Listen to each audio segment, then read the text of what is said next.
Hello, my fellow car maulers. How are you doing today on this fine morning? Yes, you did click on the right video.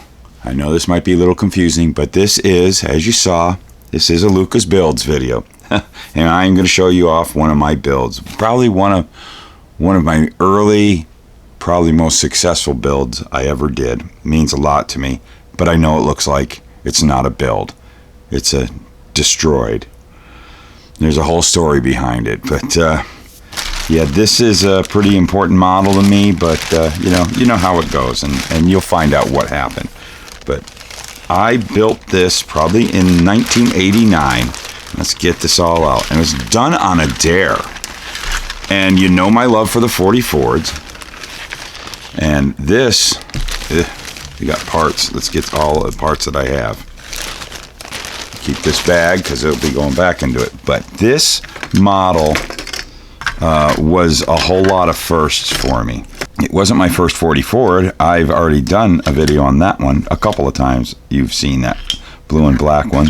And yeah, let's get this. Might as well put this on the engine stand.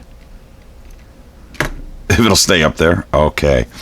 Whoa, where do we begin? This thing is just, well, it's in pieces. What can I say?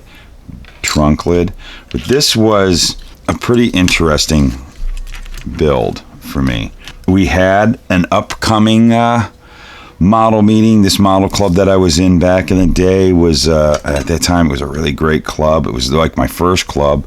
Met my first model car building buddies. I had a couple guys I palled around with. They were huge influences on me. Some of these guys were guys that could go up to Salt Lake, which we've talked about that. If you're familiar with the Salt Lake show, it was always the big granddaddy show to go to, and all the great builders would go there. And these were guys that used to take awards home.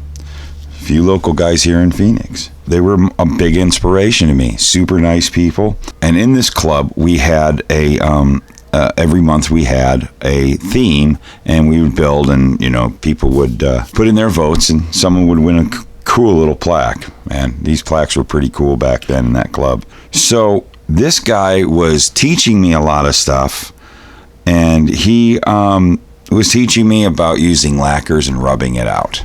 And I had never done that before. And I never was much of a street rod builder, but that was the theme that was coming up with street rods.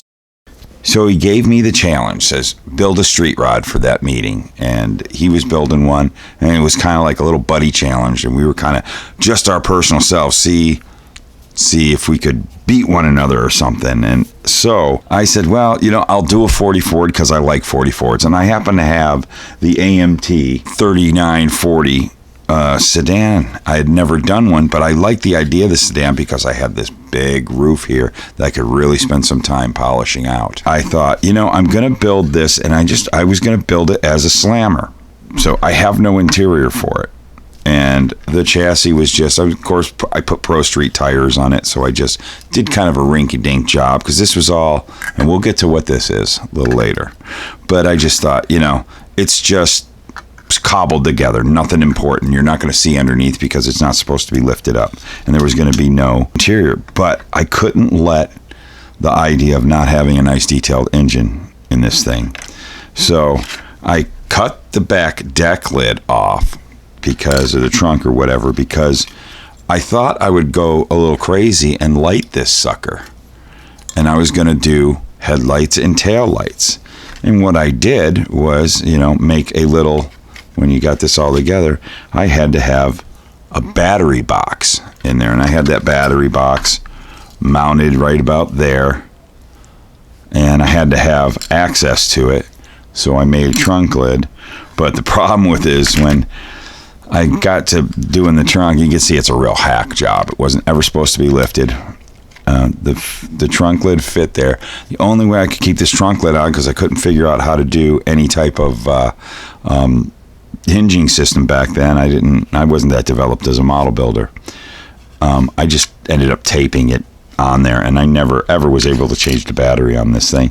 But the lights worked for a very long time. I found some custom tail lights. I don't have them anymore. The custom taillights were out of the AMT 57 Chevy, so I didn't even modify the shape of the lens, but I just cut cut it out there at the bottom. I had it flush mounted lens. They would look like, you know, indicators.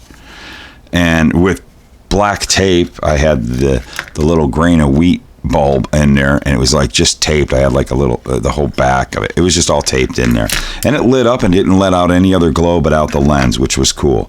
The headlights, I just happened to have one of the bezels. You can see I drilled out the headlight, and you know, the headlight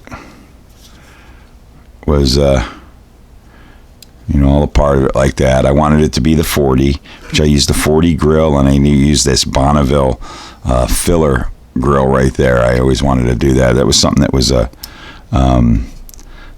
can't remember how it worked, but I remember to do a 39 or 40, this whole section here, which was different than the coupe, was totally replaceable. You could either put the 39 grill or the 40 grill. This, though, came from the coupe kit, and I just used it on this one. You see that hole back in there, and one of these, I painted them so you couldn't see the glow that stuck in the fender, because it was up in there, kind of stuck through like that. I can't hold it all together. And just the end of it there went in, and it really gave a great appearance, and the lenses were nice and clear, and it really looked good. And of course, there was my switch to turn it on and off. Never supposed to be a car that would get picked up or you know, scrutinized in that way, so I wasn't worried about a chassis, and that's going to come later in the story.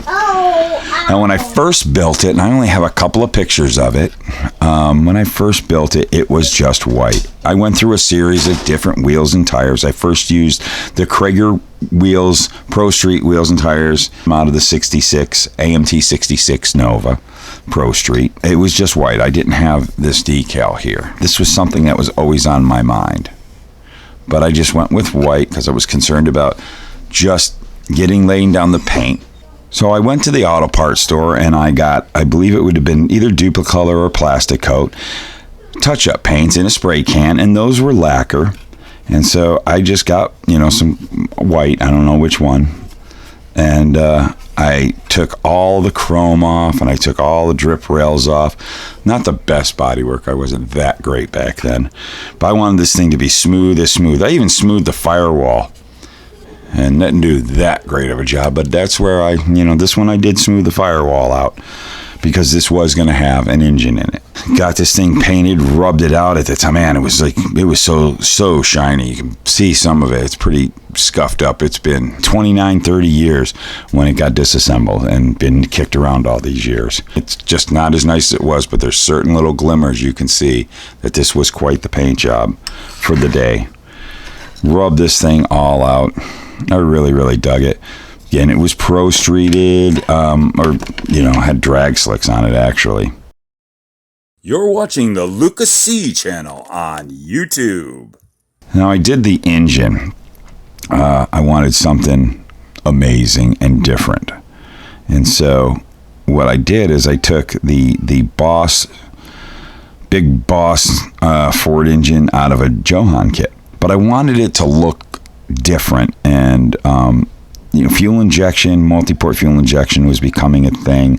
I was actually on a race team that we ran a Corvette style fuel injection system on this thing, and we did a lot of hop-up parts on it again. So I was kind of like taking real world stuff I was learning when I was on a race team and brought it to this, and kind of invented my own multi-port fuel injection, where I had, you know, runners down there. I even had the injectors. I think this is supposed to represent actually nitrous tubes, because we ran nitrous on our car and injected directly into the runner tubes.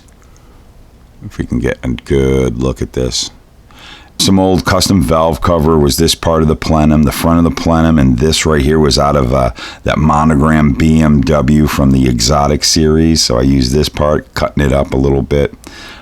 This, you know, had a little bit of a checkerboard thing going, so I thought that would look cool. Kind of put them together to make this custom plenum, and that would be my the valve body, you know, going in, air coming here. Just ran all kinds of electronics, and got some MSC spark plug wire, one spark plug boot right there. I tried it out first time. The rest of them I didn't bother because they would be kind of hidden, I thought. But on these open end sides. I guess I put just a couple boots. I should have done it on all. And then I took from the existing pulley and belts, I cut the belt off, and I turned them on my my little moto tool and just took a implement or something and just grooved them. You can kind of see how I grooved them. And then this is a piece of electrical tape that cut real thin.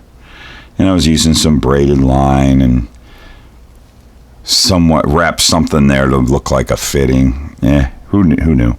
But this was pretty fun. It was really bright, really cool looking, and that was like the centerpiece of this model. It was really like kind of the crown touched. I had this for quite a few years. I took it to a lot of shows. This thing's never going to stay standing, is it? I took it to a lot of shows, and it always would catch a lot of interest. Very surprised. This is probably my first model that won me awards and got noticed by respectable, everybody's respectable. I don't mean it, but some of the builders that were really highly respectable at the time, that were good friends of mine. You remember meeting Jim Bunch in California? This is a real treat for me. I've talked about this gentleman before. This is Jim Bunch. This is the guy that when I first came to my very first model show here in Southern California, and I had seen his models in the magazine, and I saw him putting them down, and I go, ooh, I've seen those before. And he was just like the most nice guy in the world, took me under his wing, and really inspired me to take on this hobby the way I have. He was one who saw this, and there's a funny, if you're watching Jim, I don't know if you remember this car, but maybe the rest of the story is gonna make you laugh, because we're going to get to that. It was just a neat looking little street rod that really caught a lot of people's attention. I was really surprised. And, there's one more thing I want to show you. I did a little trick here. Look at this.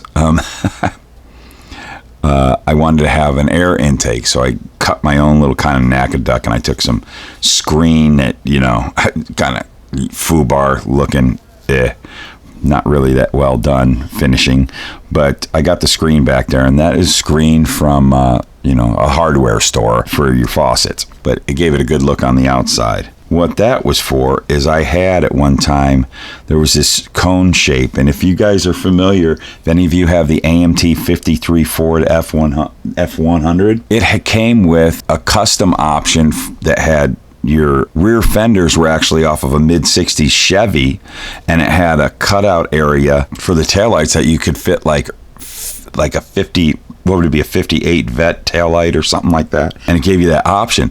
And I took the bezel, which was it was that cone shape of the Vet, and I basically modified it and shaped it and had it sitting here where it fit perfectly.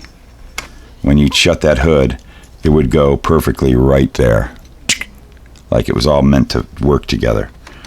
Talk about parts box diving, huh? And it was just unique in that regard. Now, I take it to the model meeting. I go against my Fred, who had this really cool street rod, which, again, this was a dude who had won Best Paint in Salt Lake City. And my buddy Greg Myers, maybe I'm asking all these guys to remember this stuff. He was the announcer of the club.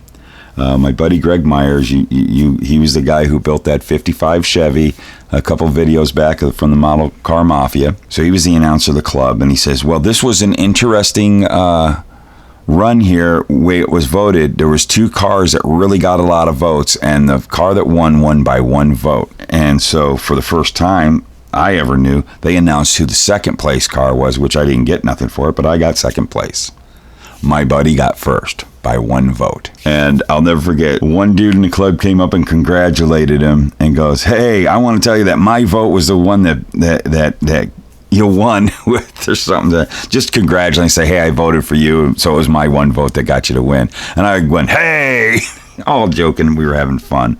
But yeah, that was pretty cool. That was number one of, wow, that was, early victory for me in this. It's when I knew things were starting to really click in this model building, because these guys were guys I'd build a model and I'd go, okay, look at my model and tell me what you think, and I would want them to be honest, and that they would okay, hey, this is really good. Wow, you did a great job. But here you need to start watching this, and you got to stay clean in your builds and stuff. And that's how I learned. That was great about that club. Something to think about. You got to be able to take some criticism, and you got to have people that know how to give it in a correct way. Your pals that are going to be truthful for you, not tell you that looks awesome, and not tell you what you could do to do a little better without, when it's warranted and asked for. Some people, they don't want to hear it, and that's fine. But I wanted to get better, and I wanted to be like these guys. So I asked them to tell me what I do wrong. Well, this one I did pretty right. Not enough to beat them by 1 point, but that was very cool. And I went to Southern California. There was this upcoming show that it was like its second year, I believe, and it was really becoming a great show. I went to it its first year, and I said, we got to go to this show. The place where all the great Southern California modelers went. And street rod class was huge. It was huge. And I put this thing in. I couldn't believe the compliments I was getting from some, a lot of people and guys that were in scale auto all the time. So, the dudes who were judging the show were not, they're pretty awesome model builders in their own right that would win shows. When it was awards time and they were announcing best engine and they said my name, and I couldn't believe it. It was the greatest. Still, the award on my wall, it's still the one that means the most to me. It was my biggest award I had ever won, and it was best engine. And I couldn't believe it. I just was floored. And then they had to stop me, and they said I was going to actually win the street rod class. I couldn't believe it. They nixed me because when the engine was in here, I had a little bell housing on it, but just to hold it in place, and you see I got this piece of tape. I just had a wire or a rod, like axle rod, that just was up to here. I think it only went to there, and it was just to hold the engine in place. You were never meant to look underneath. They didn't notice how all jeefy this was, but because it didn't have a drive shaft, I didn't get to win street rod. And Jim Bunch was laughing at me. Everybody was goofing at me. If you would have just put a drive shaft in that thing, I'd have won that class. Oh, would they have noticed the rest of this garbage? I don't know. It was just the drive shaft. They said I didn't have it in there, so it was incomplete. Well, it's not incomplete. It's meant to be like that. It's a curbside. But getting best engine, I would rather have the best engine award than winning that street rod award. But we're talking Southern California. There were no schleps on that table, and there were some nice models. And to know that I kind of sort of won first place, man, that was cool. And I'd go on to other shows, and it always kind of made a really great performance. Everybody always would like this model, whatever show I would bring it to. And I was so surprised. It was just such a simple model. It was just white. Again, I did not have this stripe. But this stripe right here, that came from the first edition of the Monogram 37 Ford Street Rod. And I loved that stripe, and I always thought, man, if I was to redo this model, or I would really love to put that stripe on there. I just think it would look so cool, because that was just a nice decal. It has that like hand pinstripe look, and it's just with the colors were right. So that was always gnawing at me, and I thought, should I put it on that car or not? I don't know. But we move on. We go on to other shows. I go to another show, a local show. I think it was World of Wheels, and AMT was advertised, or they were backing the show at World of Wheels, and I won best engine at that show, which was a really cool plaque, from AMT. That was amazing. I couldn't believe that. It goes to other shows. That was probably its biggest accolades it ever got. But I just remember, as a couple years go by, I moved to Virginia. I'm at a big show at Charlotte Motor Speedway. I had it on the table. I think it's the last show it was ever in. And I had one guy that was begging me to sell it to him, was offering me big money. And I just can't sell my models. They're my babies. Kind of wish I did. The money would be long gone. I don't know. Would it have saved this model from my horrific decisions? Maybe I should have sold it, but I don't know. I'm glad I have it still in my possession. I moved back here. I'm in Virginia. So this thing made 2 trips across country in moves. And one day I thought, I'm going to bust this up, and finally, it's kind of ran its course. It was getting old. It was retired. I want to try putting that stripe on. So I took it all apart, but then I'd move on to other things. I'd set it aside, and I think these got broken, and then I started noticing scuffs on the body. I don't know. I just, something wasn't right. I didn't want to clear it, and I had some silvering on this. I wasn't real pleased with how the decals were looking. They really should have been cleared over. I wasn't really wanting to clear this at the time, just because the paint was just so important the way it was. And it just got left in boxes. It got real dirty, and every once in a while I'd be digging through boxes, and it would come and appear. Lost a few parts here, lost a few parts there, but yeah, that was how it went over the years. Now my thoughts are two things. I am going to put this car back together. I'm gonna get it kind of together, I guess I should say. Just so it sits. Put some new wheels and tires. That was another thing. This was also a car that I changed wheels and tires. Remember those weird 80s looking Craigers that were in the 66 Nova? Yeah, I did away with those. Let's see if I can show you. I might have the wheels. In the 90s, there was this crazy fad going on that was just, oh my God, almost to a point that if you didn't have these, you wouldn't win. There was a company called GPS that made aluminum wheels. And I had these aluminum wheels. I don't know where the other ones are, but I found one of them. I know I have the whole set. I had these on it for a while, and that was, when it was really getting attention when I had those on there. But that was fun. I think I'll probably put those wheels on it. I know I have all of them, and I probably bring that one back. But I want to recreate this model. I got a 3940 AMT Ford that I plan on building this model again. I will definitely build it. I have this decal sheet. I will put this stripe on it. It will be white. It will be tubbed. It will have I'll probably go I don't know if I'll tub it, but I'll make it a little more modern, up to date in that regard. What engine I put in it, I don't think I'll go with that. Maybe what we'll do is we'll coyote it. Right? And maybe this time, will I do that lights? I don't know if I'll bother with lights. The lights were really neat. It really set this thing off. If I could figure out a way to do the lights that I can actually do a good underside, and I do want to have an interior in it, I am going to recreate this model one day. It is a plan, but I am going to reconstruct this one, and it will be on an episode of This Old Model Car. I wanted to tell you guys a story on this thing.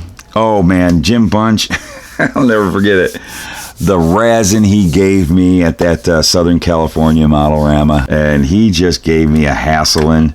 And Ron Bolton and his brother, they were the guys who put that show on. They were giving me a razz. They were good guys. We were all friends, and everybody just gave me such resin because, if you only had a drive shaft. Well, the new one, and when I rebuild this, we're going to put a drive shaft in it because I'm not going to lose no more first place because I don't have a drive shaft. I don't even think I got second. I think I got completely booted out. I didn't even get the third. They just nixed me because I didn't have that drive shaft. So the moral of the story, kids, is always put your drive shaft in.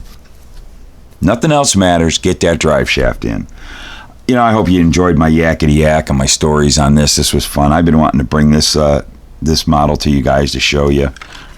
Let's just give you a little look of this baby. Oh man, I tell you, here we go. That goes up in there. Yeah, that was its look, man. That was its look. Yeah, I'm glad you guys, if you're still watching, you thought this was cool.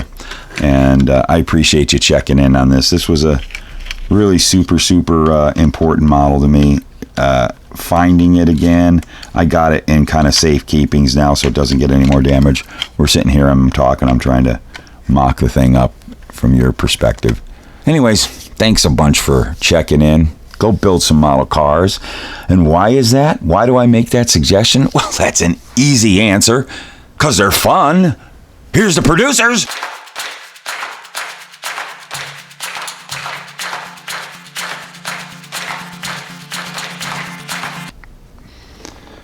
Well, hello, my fellow car modelers. Yes, you have turned into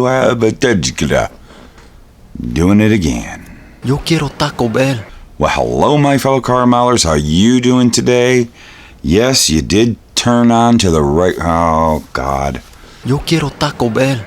As I get ahead of myself, as I usually do, but just explaining, it's just not as nice as it was.